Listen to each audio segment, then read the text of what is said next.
Om Swastiastu. Perkenalkan, nama saya Kadek Linda Septiana Dewi, NIM 2006091002 dari kelas 1A. Di sini saya akan menjelaskan yang pertama mekanisme tidur, yang kedua tahapan tidur, yang ketiga jenis nutrisi, yang keempat fungsi nutrisi. Pertama saya akan menjelaskan mekanisme tidur. Mekanisme tidur yaitu rasa kantuk berkaitan dengan hipotalamus dalam otak, sesuai bekerja keras sehingga badan akan terasa lelah. Ditambah jam rutin tidur serta sesuatu yang bersifat memenangkan di sekelilingnya. Lalu kemampuan hipotalamus merespon atau respon hipotalamus turun, sehingga menyebabkan seseorang mengantuk.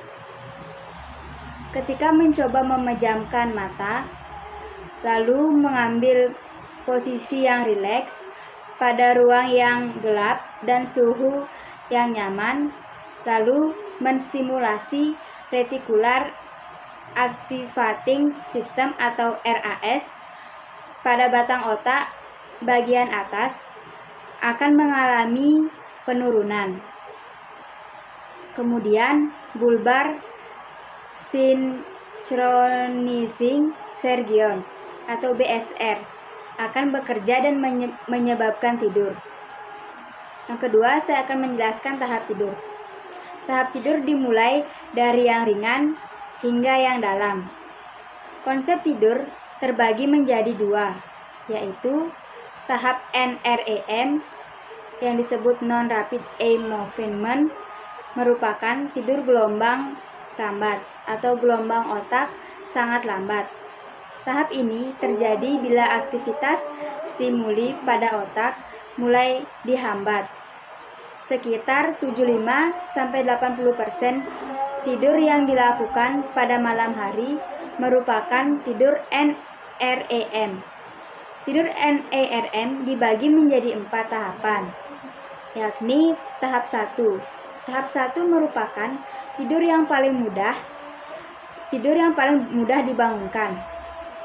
Merupakan langkah awal istirahat. Tahap ini berakhir dalam beberapa menit. Seseorang akan merasa nyaman pada tahap ini. Bola mata akan berputar dari samping ke samping, dan gerak jantung serta pernapasan mulai melambat atau rileks. Apabila terbangun, maka tidak akan merasa bahwa dirinya sedang tidur. Tahap kedua. Tahap kedua merupakan awal atau ringan, di mana proses yang pada tubuh mulai rileks, sering dengan rasa nyaman yang ditimbulkan dengan aktivitas tubuh yang semakin lambat atau rileks, bukan disorder.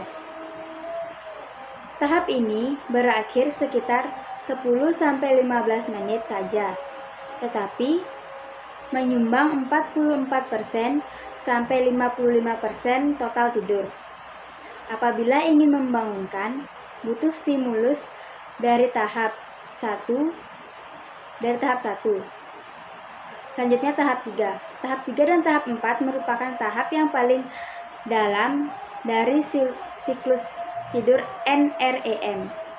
Perbedaan hanya dapat pada persentase gelombang delta pada otak selama 30 detik. Selama tahapan ini, irama denyut jantung dan pernapasan turun hingga 20-30% daripada saat melakukan aktivitas normal. Sangat sulit dibangunkan.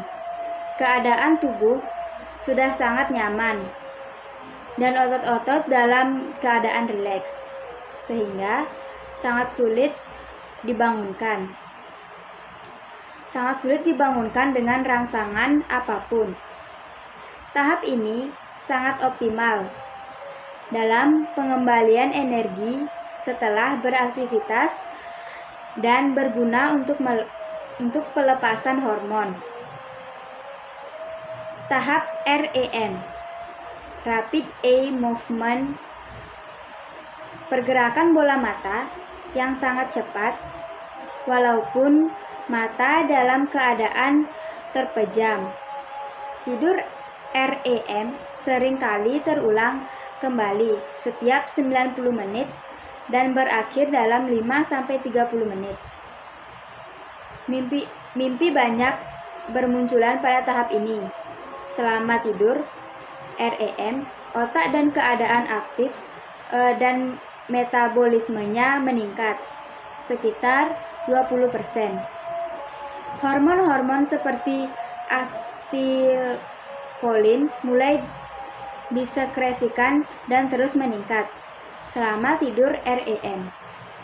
Sebagian masa tidur terdiri dari gelombang lambat yang bervariasi, merupakan tahap ketenangan setelah seharian beraktivitas, serta adaptasi menuju fase tidur yang lebih dalam. Pada fase REM timbul secara periodik dan meliputi 25% dari keseluruhan masa tidur. Pada fase ini, seseorang sudah tidak mengalami ketenangan dalam tidurnya karena dipengaruhi mimpi. Selanjutnya, jenis nutrien. Nutrien terdiri dari beberapa di antaranya. Yang pertama, karbohidrat. Karbohidrat adalah komposisi yang terdiri dari elemen karbon, hidrogen, dan oksigen. Karbohidrat dibagi atas yang pertama, karbohidrat sederhana atau gula yang berupa monosakarida atau molekul tunggal yang terdiri dari glukosa, fruktosa, dan galaktosa. Yang kedua, karbohidrat kompleks atau amilum adalah polisakarida karena disusun banyak molekul glukosa. Yang ketiga, serat. Serat adalah jenis karbohidrat yang diperoleh dari tumbuh-tumbuhan, tidak dapat dicerna oleh tubuh dengan sedikit atau tidak menghasilkan kalori, tetapi dapat meningkatkan volume fases. Yang kedua, protein. Protein sangat penting untuk pembentukan dan pemeliharaan jaringan tubuh. Protein memiliki fungsi. Fungsi protein adalah yang pertama, protein menggantikan protein yang hilang selama proses metabolisme yang normal dan proses penguasaan yang normal. Yang kedua, protein. Protein menghasilkan jaringan baru. Yang ketiga, protein diperlukan dalam pembuatan protein-protein yang baru dengan fungsi khusus dalam tubuh, yaitu enzim, hormon, dan hemoglobin. Yang keempat, protein sebagai sumber energi. Yang kelima, kebutuhan protein 10-15% atau 0,8 sampai 1,0 gram per kilogram dari berat badan dari kebutuhan energi total. Yang ketiga, lemak. Lemak merupakan energi yang didapatkan. Fungsi lemak yaitu yang pertama, sebagai sumber energi. Merupakan sumber energi yang didapatkan dengan memberikan 9 kalori atau gram. Yang kedua, ikut serta membangun jaringan tubuh. Yang ketiga, perlindungan. Yang keempat, penyekatan atau isolasi. Lemak akan mencegah kehilangan panas dari tubuh. Yang kelima, perasaan. Perasaan kenyang, lemak dapat menunda waktu pengosongan lambung dan mencegah timbul rasa lapar kembali segera setelah makan. Yang keempat, vitamin. Vitamin adalah bahan organik yang tidak dapat dibentuk oleh tubuh dan berfungsi sebagai katalisator proses metabolisme. proses metabolisme tubuh. Ada rincian dari beberapa vitamin dan penting. Yang pertama, vitamin A. Vitamin A ini membantu perkembangan daya lihat bayi. Yang kedua, vitamin B kompleks. Semua vitamin B membantu produksi energi dan membantu terbentuknya sel-sel otak bayi. Yang ketiga, vitamin C. Vitamin C, anak-anak dapat memperoleh vitamin C dari jeruk dan berbagai sayuran. Yang keempat, vitamin D.